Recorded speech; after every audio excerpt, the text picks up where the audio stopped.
adventure is not knowing what's going to happen next. Do you know what I mean? It's accepting that you don't have control of the future, that all you have control of is now, make the most of now. So every step that I take is not calculated and thought of.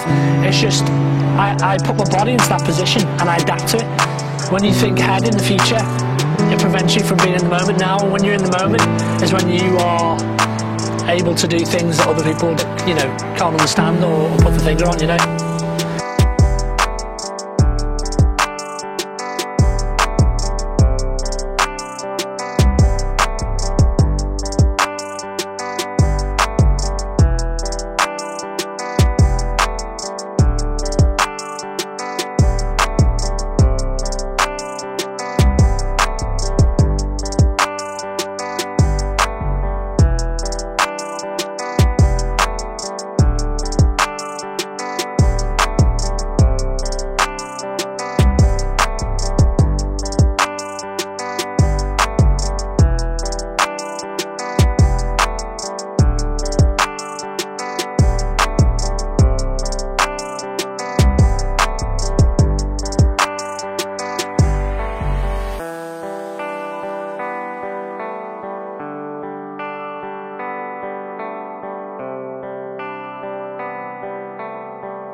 One of my aims is to help people to realise that, you know, that parkour as a tool is so powerful and it can change so many people's lives, really. So, yeah.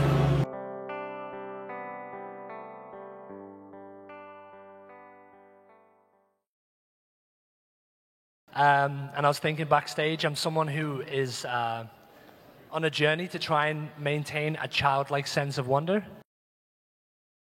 For me, parkour was something that enabled me to see a world of many possibilities, not just one way of doing things, but seeing many ways to explore and express. And so, yeah, I think that's, for me, in a nutshell, what parkour is. There's a quote by David Bell that says, "The best part of falling is getting back again." Do you agree with him, knowing that you have a famous quote that says, "Choose not to fall. If you are afraid of falling, you fall because you are afraid"? Yeah. I think we all have it within us. We want to succeed in everything that we do, and the last thing we want to do is to make mistakes and to fall. And I think what David is saying in this quote is that you learn more through being comfortable with making mistakes. Yes. And so for me personally, I've had a video that I had made on the internet that was called "Choose Not to Fall." Someone had interviewed me in London, and I was basically expressing my heart about just perception and how perception is a very important factor when it comes to practicing and training.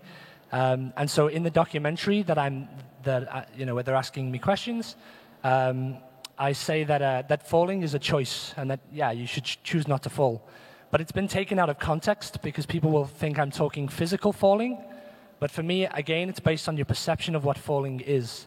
Mental, physical? Well, yeah, I could give an example. So it's like the difference between me being in a competition and doing flips to impress people, and I fall and I break my leg. Mm-hmm. That's very different than me standing on the side of a road and seeing a child run into the road, and I instinctively, because of my training, I instinctively react and push the child out the way, but maybe I get hit by the car and I break my leg.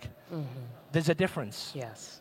Because the falling, trying to prove your worth, trying to strive for acceptance, is a greater, and hurting yourself in that situation is a greater devastation, and I would say it's worth breaking my leg to save a child's life. Yes. So for me, it's based on interpretation, and this is probably the first time that I've actually interpreted that documentary properly. Interesting.